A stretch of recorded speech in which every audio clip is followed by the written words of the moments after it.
Halo Plus Flexi, nggak worry tagihan bablas, bisa tambah kuota sesuai kebutuhan. Pemirsa, kami akan mengajak Anda untuk mengetahui bagaimana kondisi terkini bersama Aditya Triwahyudi yang berada di lokasi. Aditya, silakan. Ya, Windy Wellingtonia, saat ini saya berada di RSUD Majenang, tepatnya di bagian instalasi pemulasaran jenazah atau IPJ RSUD Majenang. Petugas dari Polresta Cilacap sejak kemarin hingga kini membuka posko antemortem dan terpantau sejak pagi hingga petang dan malam ini kerabat atau keluarga korban ini mendatangi posko antemortem untuk memberikan data-data otentik kepada petugas agar memastikan identitas korban yang sudah ditemukan, yaitu berjumlah 3 orang korban. Pihak RSUD Majenang merilis bahwa ketiga korban tersebut berjenis kelamin perempuan yang usianya 14 tahun, 20 tahun, dan kisaran 30 tahun. 2 diantaranya sudah teridentifikasi dengan inisial M berusia 14 tahun dan Y berusia 20 tahun, sementara satu korban perempuan yang ditemukan Jumat siang saat ini masih dalam proses identifikasi. Dan pihak keluarga juga masih menantikan proses pencarian yang dilakukan oleh tim SAR gabungan. Namun Jumat malam ini proses pencarian dihentikan sementara lantaran di lokasi sejak petang tadi diguyur hujan sehingga menghambat proses pencarian korban. Dan petugas gabungan diantaranya Basarnas, TNI Polri, BPBD, termasuk dari BBWS Citandu ini mengerahkan beberapa alat berat untuk mempermudah proses pencarian yang terbilang material tanah longsoran ini sangat tebal di lokasi longsor. Oleh sebab itu, petugas khususnya dari Polresta Cilacap meminta agar keluarga tidak segan-segan datang ke posko antemortem untuk memberikan data kepada petugas untuk mencocokkan DNA antara keluarga dengan korban. Windy. Ya, Aditya Triwahyudi atas informasinya langsung dari rumah sakit, dan selanjutnya pemirsa kami akan mengupdate informasinya bersama Kepala Kantor SAR. Sudah ada Pak Muhammad Abdullah bersama kami. Selamat malam Pak Abdullah. Selamat malam Mbak Windy. Ya, Pak Abdullah, kami ingin mengetahui bagaimana sesungguhnya perkembangan pencarian hingga saat ini dan apa saja yang menjadi perkembangan terbaru yang bisa disampaikan.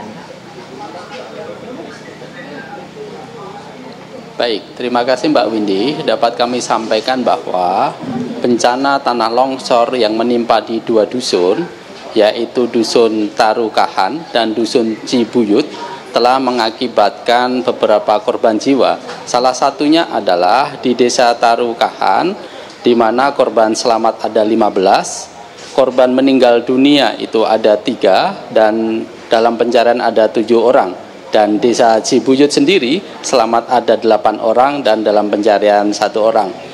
Perkembangan pelaksanaan operasi SAR pada hari ini dapat kami sampaikan bahwa pada pukul 07.00 tim SAR gabungan yang terdiri dari Basarnas, TNI Polri dan seluruh organisasi potensi SAR melaksanakan operasi SAR, dan pada pukul 10:56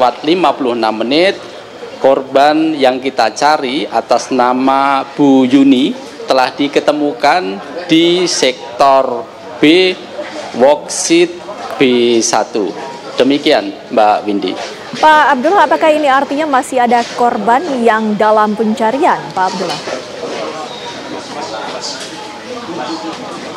Baik, dapat kami sampaikan pula bahwa saat ini kita masih mencari 20 orang, yang tercatat di awal ada 21 orang. Kita bagi menjadi 2 sektor pencarian, sektor A dan sektor B. Sektor A sendiri kami bagi menjadi 3 worksheet, A1, A2, dan A3. Dan sektor B kami bagi menjadi 2 worksheet, yaitu B1 dan B2.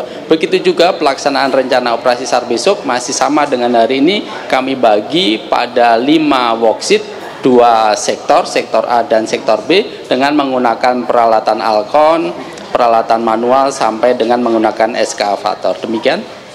Apakah ada rintangan ataupun halangan yang dalam pencarian kali ini, Pak Abdullah? Ya, di hari ini tadi kami memiliki 3 hambatan. Yang pertama adalah tanah yang masih labil, Yang kedua jumlah ekskavator yang hari ini masih minimalis, dan kami tentu berharap di hari esok akan bertambah sesuai dengan apa yang telah kami rencanakan pada sore hari ini tadi. Dan yang ketiga adalah cuaca, di mana cuaca yang tidak menentu, terus hujan, dan tentu ini menjadi kewaspadaan tersendiri bagi kami seluruh tim SAR gabungan. Maka pada pukul 16.00 tadi dengan sangat terpaksa operasi SAR kami nyatakan ditutup sementara dikarenakan hujan lebat. Apakah curah hujan yang tinggi ini juga memicu terjadinya longsor ataupun tanah menjadi labil, Pak Abdullah? Berkenaan dengan penyebabnya longsoran, tentu masih dilakukan pengkajian lebih mendalam. Namun demikian, debit hujan yang cukup tinggi tentu akan menjadikan tanah yang sudah terjadi rekahan akan membahayakan bagi tim SAR gabungan. Ada kemungkinan dari rekahan-rekahan itu dikarenakan hujan dengan debit yang tinggi akan menyebabkan longsoran kembali. Pak Abdullah, dengan minimnya alat berat, apakah akan direncanakan pada pencarian esok untuk penambahan alat berat guna dilakukannya pencarian ini? Iya, betul. Di mana hari ketiga pencarian esok kita beserta pemerintah daerah, BPBD dan BNPB akan menyiapkan 7 ekskavator. Kiranya nanti dalam perjalanannya 7 ekskavatornya masih kurang, dari BNPB akan menyatakan siap untuk menambah peralatan tersebut. Untuk area yang menjadi pencarian di titik mana saja yang nantinya akan terbagi, apakah masih sama dengan hari ini untuk pencarian besok?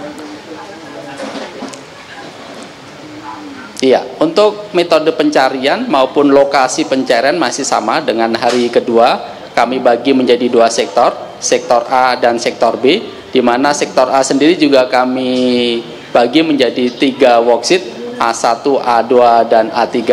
Selanjutnya untuk B juga begitu, sektor B kami bagi menjadi 2 worksheet, worksheet B1 dan worksheet B2, di mana masing-masing worksheet ini kami coba melakukan penggalian pencarian di radius 500 meter. Baik, terima kasih Kepala Kantor SAR Cilacap Muhammad Abdullah waktunya bersama kami. Pak Abdullah, kami ucapkan terima kasih dan juga sehat selalu.